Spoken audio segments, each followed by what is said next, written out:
Saludos, sean bienvenidos a la siguiente presentación en materia de la Cátedra de Psicología General, el miedo como control social, la psicosis de masas. Mi nombre es Stephanie Mesa, estudiante de Psicología de la Ilustre Universidad de los Andes. En primera instancia, los estudios realizados por Vallejo Náguera en su obra Guía Práctica de la Psicología describe el miedo como un sentimiento aprendido mediante la experiencia y la cultura, donde se origina la pérdida de confianza en los propios recursos personales para afrontar situaciones concretas, las cuales van de acuerdo a la percepción del individuo, si lo concibe como una fuente de amenaza. Igualmente, se le atribuye a un hecho real, ideológico o imaginativo, como estar en el presente o proyectado hacia el futuro, promoviendo inquietudes y la disminución del sentido de seguridad. El miedo, por tanto, promueve un factor de dominación social, a través de la psicosis de masas, un término empleado por el Dr. Mercola en su artículo de la psicosis masiva, el cual representa las acciones que guían a una sociedad a la pérdida de un contacto objetivo con la realidad, y desciende a las ideologías sostenidas con gran convicción. Por consiguiente, resulta de un ambiente conformado por delirios para permitir el paso de una vida contenida en una zona de confort, seguridad y placeres en colectividad,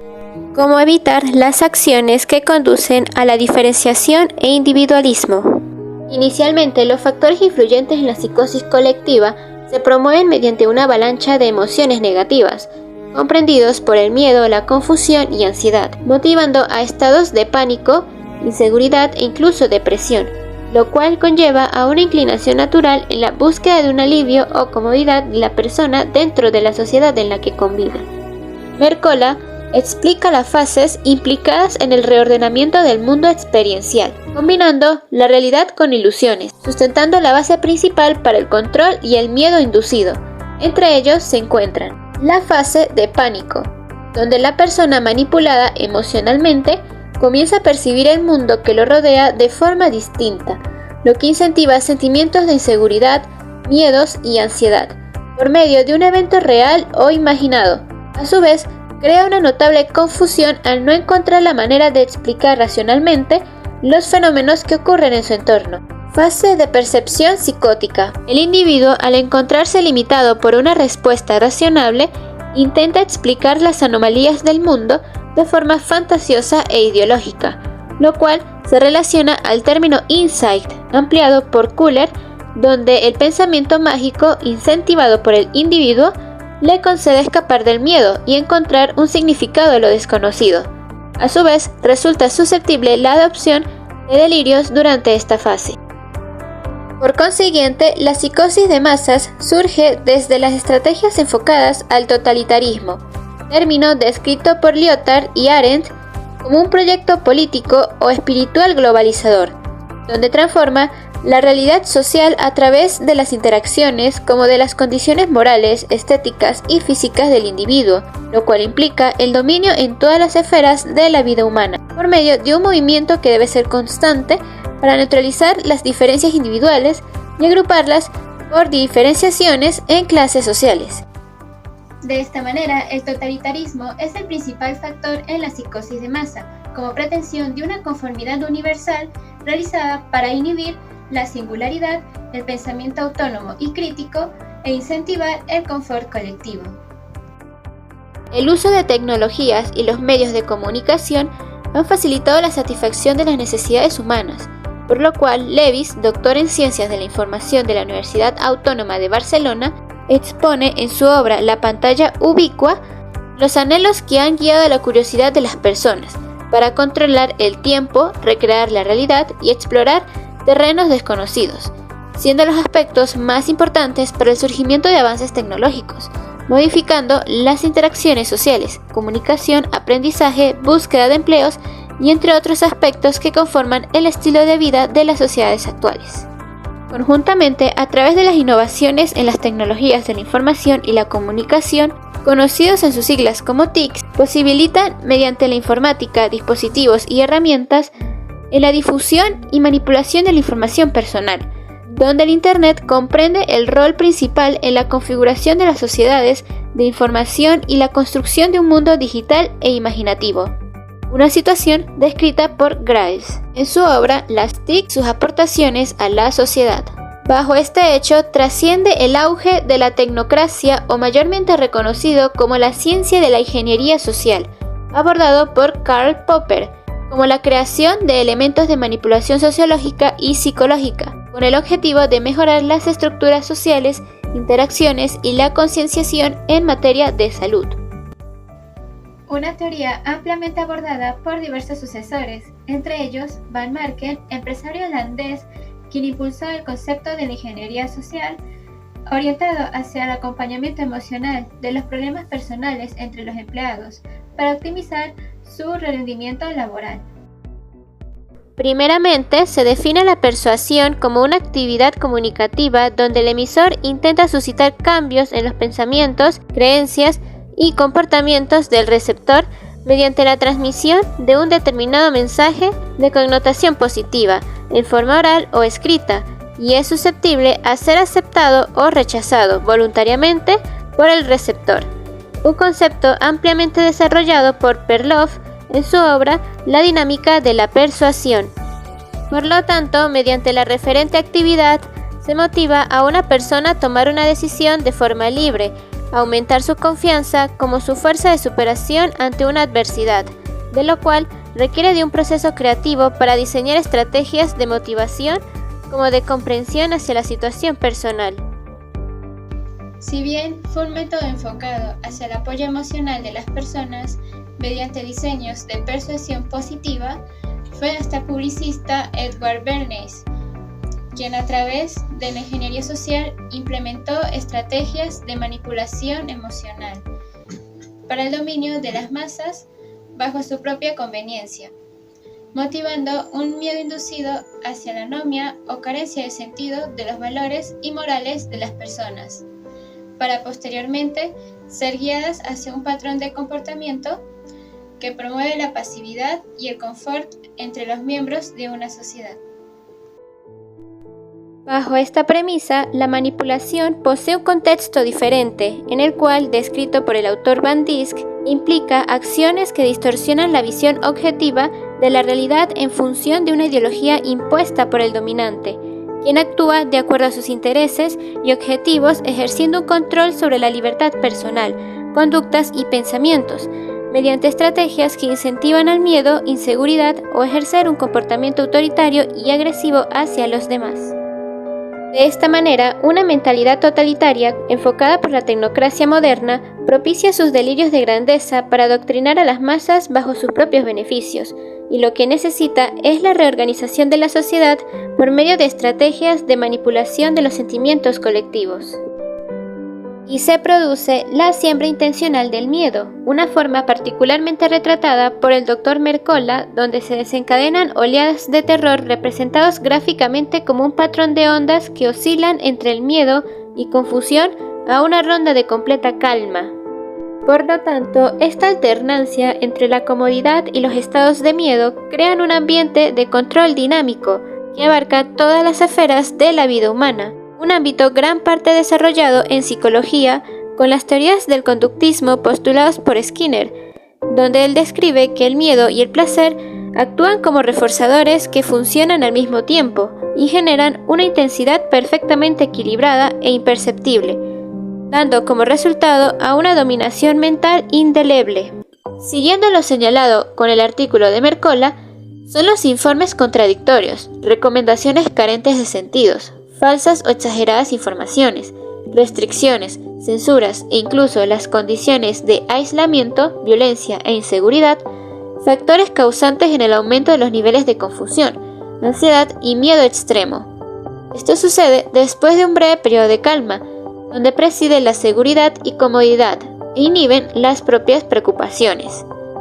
Las oscilaciones entre el miedo controlado y la calma, promovido por los medios de comunicación, con el tiempo se vuelven más susceptibles a controlar la población,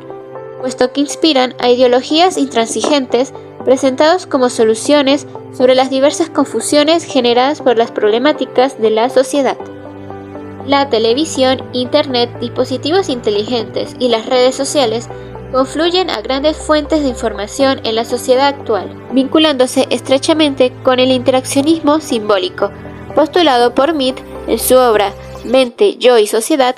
Describe el origen de la preocupación por los símbolos, el lenguaje y su significado, generando una interpretación por medio de la autoconciencia, como el conocimiento de la propia autonomía e individualidad hacia el entendimiento de una situación. Sin embargo, mediante la manipulación emocional generada a partir del uso inadecuado de la información y los símbolos, son filtrados automáticamente desde un pensamiento racional a narrativas de miedo. Un ejemplo importante resulta de una adaptación radiofónica emitida durante la época de la Segunda Guerra Mundial, concretamente en el año 1938, sobre una novela de ficción llamada La Guerra de los Mundos, narrada por Orson Welles, quien demostró el poder de los medios de comunicación al sembrar el miedo y el pánico masivo, mayormente en las ciudades de Nueva York como en Nueva Jersey, donde miles de personas abandonaron sus hogares por el gran miedo irracional generado a partir de una interpretación confusa de la historia de ficción, en el cual pasó a ser difundida como una especie de boletín de noticias. Y simultáneamente, en tiempos de la actualidad, a escala global se difundió el miedo y la incertidumbre propiciada por la pandemia de COVID-19, donde a través de los medios de comunicación difundían extenuantes mensajes de alarmas que motivaban a conductas de compras por pánico, como el incremento de los estados de confusión, ansiedad, como nerviosismo extremo debido a las desconocidas normativas que debían adaptarse a raíz de la pandemia, como medidas de prevención mundial. Por consiguiente, dentro de la actualidad dominada por el uso de las tecnologías, propician una mayor adicción en la población, sumergidos voluntariamente a un miedo controlado promovido a través de técnicas de manipulación mental, donde se introducen ideas no deseadas para reconfigurar el pensamiento individual y promover la sugestión, un término adoptado por la psicología como la influencia de los contenidos mentales o experiencias de los individuos, comunicados hacia la colectividad o bien capaces de cambiar el comportamiento de aceptación y cultura de una sociedad. Bajo el presente hecho, se destaca una frase de Mirlo, donde señala: sin descanso, sin meditación, sin reflexión, sin conversación, los sentidos están continuamente sobrecargados de estímulos. El hombre ya no aprende a cuestionar su mundo, la pantalla le ofrece respuestas ya hechas. El miedo fue incorporado como parte de un programa existencial para reconfigurar las acciones y pensamientos creativos, como limitar el pleno desarrollo de la propia autonomía y personalidad. Por consiguiente, a través del tiempo, surge como un elemento principal para la dominación social. Ahora, ¿cómo podemos transformar nuestra percepción ante el miedo generalizado? Según Allport, en teoría sobre la configuración de la personalidad, cada persona posee recursos dinámicos, donde le permiten su introducción al medio cultural mediante dos alternativas: aceptar pasivamente las normas y valores establecidos por la sociedad, donde el individuo integrado a la multitud adquiere un sentimiento de potencia invencible y una degradación en su responsabilidad individual, u optar por un sentido crítico o de contraposición a lo existente y luchar para brindar un cambio genuino a las normas y valores impuestos. Por consiguiente, la tendencia social consiste principalmente en el reflejo de las pulsiones individuales, en su entrega a la cooperación o el valor de crear la propia autonomía y efectuar acciones capaces de transformar la realidad social ante la prevalencia de un miedo generalizado. Consideraciones finales. Actualmente, el control social es una ciencia plenamente establecida por los ingenieros sociales, los cuales ejercen su poder a través de las compañías tecnológicas y los medios de comunicación, con el objetivo de dominar a la población de forma totalitaria, sin que sean conscientes de ser directamente manipulados, debido a la continua estimulación por parte de varias publicidades, noticias y asumiendo una posición pasiva bajo las autoridades de los medios de comunicación, que filtran nuestra propia perspectiva para concebir el mundo y encontrarnos con la necesidad de adoptar las ideas preconcebidas de la sociedad, que ha impuesto una serie de estereotipos y culturas capaces de modificar nuestra visión de la realidad. Es por ello que existe un gran aumento en los niveles de confusiones, cuadros de ansiedad, depresión y estrés crónico, donde año tras año nos indica que como personas estamos perdiendo nuestra autonomía, mientras que los organismos totalitarios ejercen su poder mediante la psicosis masiva, nublando nuestra capacidad de alcanzar objetivos debido al compromiso que los sustentan y a brindar lo máximo de nuestro potencial, pensamiento crítico y creatividad. De esta manera, el miedo es un sentimiento aprendido mediante la cultura y las normas impuestas desde nuestra infancia hasta nuestro entorno social donde nos desarrollemos, en lo cual el verdadero desajuste emocional comienza cuando las amenazas son percibidas constantemente y creamos las barreras que ensombrecen nuestro ánimo de superación. Sin embargo, somos capaces de alcanzar la conquista de nuestra libertad personal cuando aceptamos el miedo y lo vinculamos con nuestro primer impulso para el desarrollo de nuestros talentos, llegar a superarnos y descubrir la magia que reside en nuestra propia autonomía.